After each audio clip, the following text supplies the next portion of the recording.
Et dans votre local de Montpellier ce soir, on commence par un petit cours de droit. Regardez, ça va pas faire mal. Un cours dont bénéficient les quatrièmes du collège de Saint-Mathieu de Tréviers. Premier épisode de ce feuilleton, les jeunes à la barre en classe aujourd'hui. Un reportage signé Karina Lazé et Enrique Garibaldi. C'est quoi ça? C'est un niveau. Et c'est justement ce qu'elle tient là, qui est le symbole donc de l'égalité. Il faut que ça penche ni à droite ni à gauche. Le niveau ou la balance, symbole de l'équité de la justice.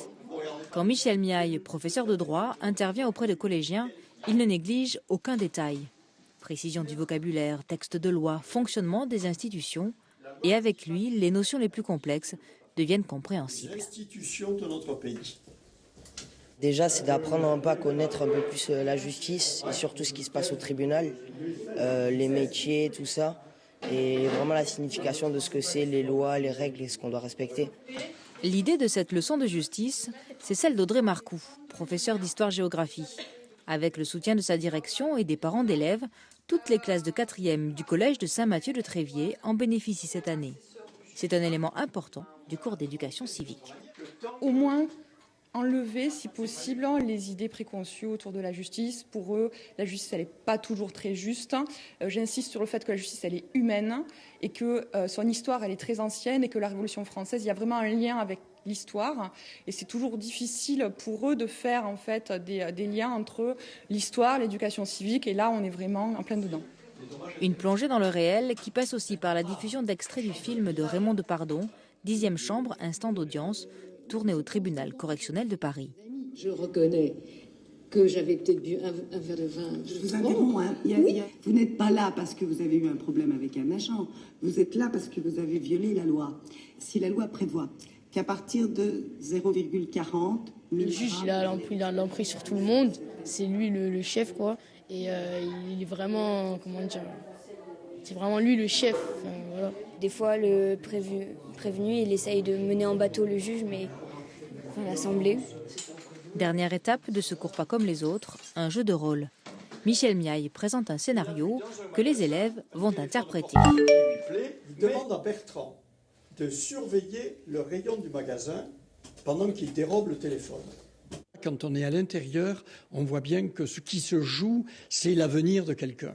Et puis la deuxième chose que j'espère, c'est qu'ils iront au tribunal, mais ils comprendront qui fait quoi. Vous savez, c'est catastrophique, même les adultes. Tous ces gens en robe noire, ils ne savent pas si ce sont des juges, des avocats, des greffiers. Ils ne comprennent pas les rôles qui sont joués. Là, je pense que s'ils vont devant un vrai tribunal, voire une vraie audience, ils vont comprendre qui fait quoi. Qui fait le père ou la mère ou les parents, peu importe, de Marie, celle qui a acheté le téléphone. Une fois les personnages distribués, il faut préparer l'audience du tribunal pour enfants. J'aurais raconté, moi, que j'aurais pas fait exprès, qu'on m'aurait obligé à voler ce téléphone, etc. Tu as déjà des arguments prêts? Oui, j'ai déjà quelques arguments. Je me suis dit que ça serait drôle de défendre quelqu'un qui est indéfendable. Essayer de trouver des arguments pour qu'il n'y ait pas une peine très lourde. Pour la suite de l'histoire, avocats, procureurs, juges et prévenus d'un jour ont rendez-vous au tribunal de Montpellier. Pour les élèves de 4e du collège de Saint-Mathieu de Tréviers, c'est le jour J. Jeu de rôle et justice au programme. Avec d'abord une visite de la cour d'assises. Alors la particularité, vous savez, des assises, c'est que ce ne sont pas les juges qui décident, mais qui décident? Les jurés. Puis chacun endosse les habits de son personnage. Le rituel rigoureux d'une audience devant le tribunal pour enfants peut commencer. Le tribunal, veuillez vous lever. Voici le récit de l'un des prévenus, soupçonné d'un vol de portable. En fait, j'ai mis dans ma poche et après on a fait 2 crayons et après je suis passé à la caisse et après je me suis pas rendu compte que j'avais dans la poche. Parents et témoins se succèdent, questionnés par les magistrats. Donc je lui ai gardé. Après, Marie, le lendemain, je l'avais invitée chez moi, donc elle est venue. Voici venu le tour des avocats, des rôles précis, pas faciles à tenir. Je demande aussi le placement d'Arthur. On dirait que vous êtes procureur. Non, expliquez qui est Arthur. Essayez de défendre ce pauvre Arthur qui se retrouve pris dans cette situation. Si d'emblée vous dites, voilà, je demande temps et temps, vous faites comme le procureur. Ce n'est pas votre rôle. Vous, c'est de défendre. Allez, défendez votre client. Ses parents ne le regardent plus à cause de ses problèmes. Il est un peu seul, il se sent délaissé. Dans la salle, des parents d'élèves venus accompagner le groupe de collégiens. Pour eux, l'expérience est concluante. Ils jouent leur rôle, donc ils ont plus ou moins approprié les différents rôles et donc voir concrètement comment ça fonctionne et peut-être d'une part susciter des vocations et puis les faire réfléchir sur leur rôle de citoyen par la suite. Dans la salle, l'audience est terminée. Le président et ses 2 assesseurs sont sortis pour délibérer. On peut reprocher à l'école une forme d'abstraction. Et là, cette abstraction soudainement disparaît pour laisser place à des situations vécues. La sentence des juges pour le principal accusé est plutôt sévère.